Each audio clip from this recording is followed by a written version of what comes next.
Morning students, हम EVS का lesson 13 पढ़ रहे थे, बसेरा ऊंचाई पर। आइए अब हम आगे का पार्ट पढ़ते हैं। पेज नंबर 121 अभी खोलेंगे। मेरा नया घर।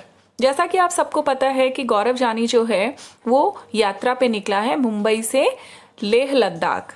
ठीक है, तो अब हम देखते हैं कि वो जगह जगह, जैसे एक दिन में तो अपनी जहाँ पे उसको जाना है वहां पहुंच नहीं सकता।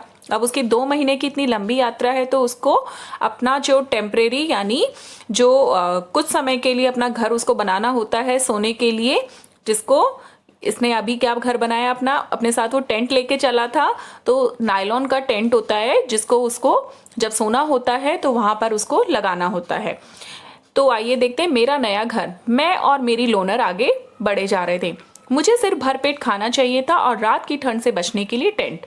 मेरे छोटे से नायलॉन के टेंट में इतनी जगह थी कि मैं सो सकूं। रात के समय में मेरी मोटरसाइकिल टेंट के बाहर पहरा देती। सुबह की ठंडी हवा और चिड़ियों की चहक से ही रोज आंख खुलती। ठीक है, पेज नंबर 122 पे बेटा यहाँ पे क्वेश्चन है कि तुमने किस किस तरह के घर देखे हैं उनके बारे में बताओ और चित्र भी बनाओ। तो मैं अभी आपको एक छोटा सा वीडियो दिखाती हूँ जिसके द्वारा हम जानेंगे कि घर क्यों आवश्यक है, अलग अलग शहरों में अलग अलग इलाकों में घरों की बनावट में क्या अंतर होता है और ये अंतर क्यों होता है। तो आइए वीडियो हम देखते हैं। बेटा, जब हम कभी पहाड़ी इलाकों में घूमने जाते हैं तो हम पाते हैं कि हमारे जो मैदानी इलाकों के घर और पहाड़ों पर बने जो घर होते हैं उनकी बनावट में काफ़ी अंतर होता है। घर जो होते हैं अलग अलग इलाकों में अलग अलग प्रकार के होते हैं, उनकी बनावट अलग होती है, उनका निर्माण अलग होता है। आइए इस पाठ में हम जानते हैं कि हम क्या क्या सीखेंगे। इस पाठ के अंत में हम निम्नलिखित सीखने में सक्षम हो जाएंगे। विभिन्न प्रकार के घरों की पहचान करने में, घरों में रहने वाले लोगों की आवश्यकताओं के अनुकूल विभिन्न प्रकार के घरों की व्याख्या करने में और आधुनिक घरों के विकास पर चर्चा करने में। वे घर जिनमें हम रहते हैं। जब हम घरों में रहते हैं बेटा तो हम हवा, वर्षा, गर्मी और ठंड से अपनी सुरक्षा कर सकते हैं। इसके अलावा हम दुश्मनों और चोरों से भी बच सकते हैं। तो घर के अंदर रहकर हम प्रसन्नता और एक सुरक्षा की भावना का अनुभव करते हैं। घर अलग अलग प्रकार के होते हैं और बनाने में भी यानी घरों के निर्माण में अलग अलग सामग्रियां इस्तेमाल होती हैं, जैसे सीमेंट, ईंट, पत्थर, लकड़ी आदि। मौसमी परिस्थितियों के हिसाब से अलग अलग इलाकों में घर अलग अलग प्रकार से बनाए जाते हैं। तो पहाड़ी और आर्द्र क्षेत्रों में बने घर यानी पहाड़ी और जो वर्षा वाले क्षेत्र होते हैं जहाँ पे बर्फ गिरती है, वहाँ के जो मकान होते हैं उनकी जो छतें होती हैं वो तिरछी यानी ढलवा होती है, ताकि जो पानी और जो बर्फ होता है वो नीचे बह सके। और जिन इलाकों में बहुत तेज वर्षा होती है वहां पर अस्तंभी घर, ये देखिए इस तरीके के स्तंभ या पिलर बनाकर घर बनाए जाते हैं ताकि बाढ़ से बचा जा सके। घर के जो आसपास का एरिया होता है वो गीला होता है।